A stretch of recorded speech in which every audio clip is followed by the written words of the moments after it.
Eh bien, merci. La presse est disponible en kiosque ce vendredi après la célébration de la journée des enseignants.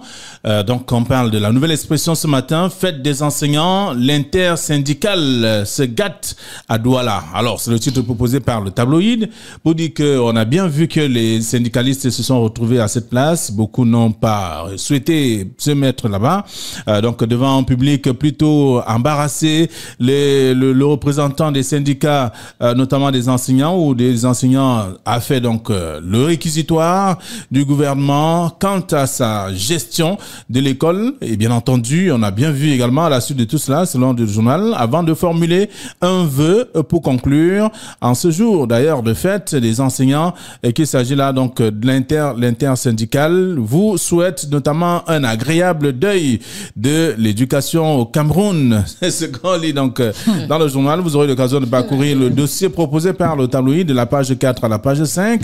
Le même journal revient également sur le Cameroun et parle notamment, il était une fois Mongo Betty. Alors 22 ans après son décès, le 7 octobre, souvenez-vous, 2001, l'héritage de l'écrivain camerounais le plus emblématique n'est pas toujours, ce n'est pas suffisamment valorisé. C'est le journal qui nous l'apprend donc en page 7 ce matin. Le journal s'intéresse aussi à la FECAFOOT. L'Assemblée générale s'annonce agitée. Qu'est-ce qui va se passer là-bas? Vous aurez l'occasion de découvrir tout cela dans le journal. La nouvelle expression de ce matin. Le journal Le Jour de ce jour parle notamment de l'huile en vrac entre choix économiques et risques pour la santé. C'est à découvrir. C'est le grand titre proposé par le journal. L'utilisation, tout au moins répandue, de cette variété malgré les avertissements sur sa provenance et notamment ses dangers pour la santé soulève aujourd'hui des questions sur la concurrence déloyale et met donc en péril les consommateurs au Cameroun. C'est en page 3 du journal ce matin. Le même journal s'intéresse à autre chose, parlant de bouteilles plastiques. Une usine de recyclage ouverte à Douala. C'est ce que le journal propose ce matin en page 6. Vous aurez l'occasion de lire. Le journal parle également de viol et inceste.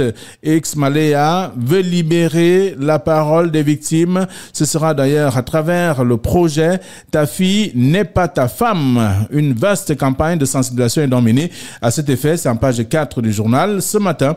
Le quotidien Le Jour de ce jour. Et puis Mutation parle de péage de Bayangam. Et là, nous sommes dans la région de l'Ouest Cameroun. Le coup d'arrêt, selon bien sûr le journal. Que se passe-t-il concrètement? Le journal nous apprend que le chef supérieur et notamment des élites Batoufam s'opposent à la construction donc d'un poste automatique décidé par le gouvernement. C'est en page 6 et selon ces derniers, le péage donc est construit en pleine ville, notamment. Comment est-ce que les populations vont faire? Celles qui partent notamment d'un quartier pour un autre, en passant par la route centrale, elles devront payer tout au moins le péage, comme qui dirait. Et ça fait problème dans cette partie du Cameroun. C'est à découvrir dans le journal Mutation. C'est d'ailleurs le grand dossier proposé par le numéro de ce matin. Cameroun Tribune parle de formation des instituteurs. Paul Biya élève le niveau.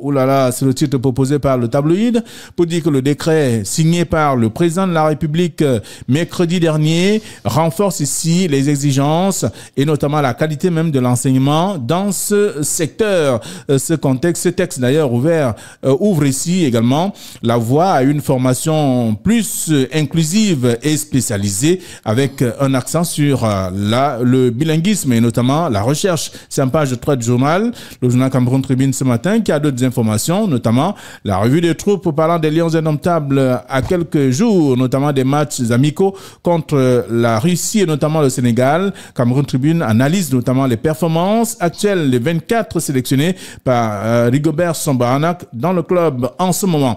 C'est à découvrir donc dans le dossier à page 26-27 de ce journal Cameroun Tribune.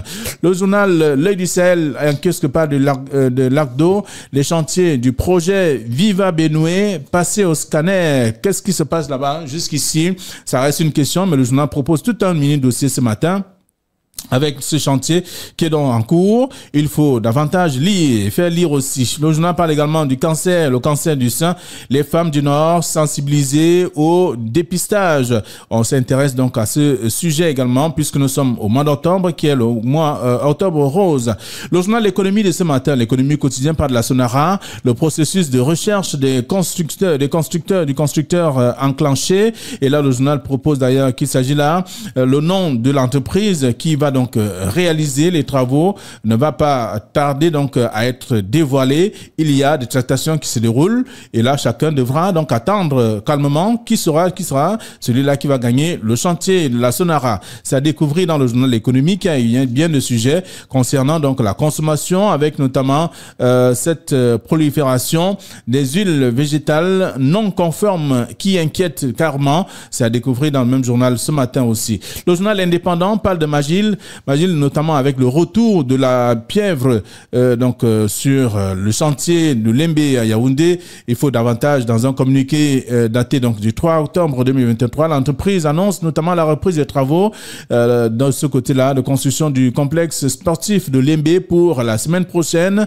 Donc on peut lire le dossier dans le journal, la page 5 à la page 7 et les Camerounais, donc ces deux entités, deux acteurs qui sont retrouvés pour pouvoir définir les modalités de travail de construction donc de ce complexe sportif de Lembe à Yaoundé. C'est à lire dans le journal L'Indépendant de ce matin. Le journal Éco-Santé s'intéresse également à la lutte contre les conflits multiformes avec la thérapie du docteur Laure Menguene.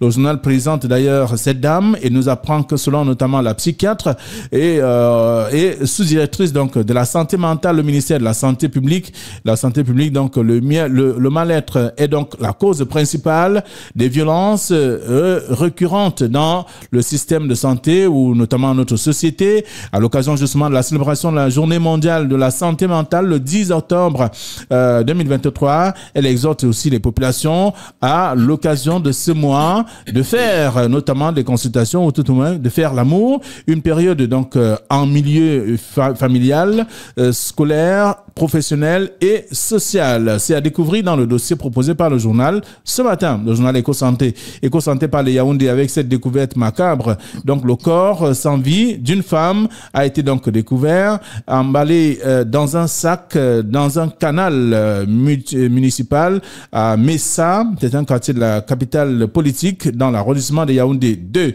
C'est en page 4 du journal, en kiosque ce matin. Le journal est donc disponible. Donc vous aurez l'occasion de parcourir ces tabloïds et autres parfums de l'actualité si vous déboursez 400 francs CFA, le tabloïd.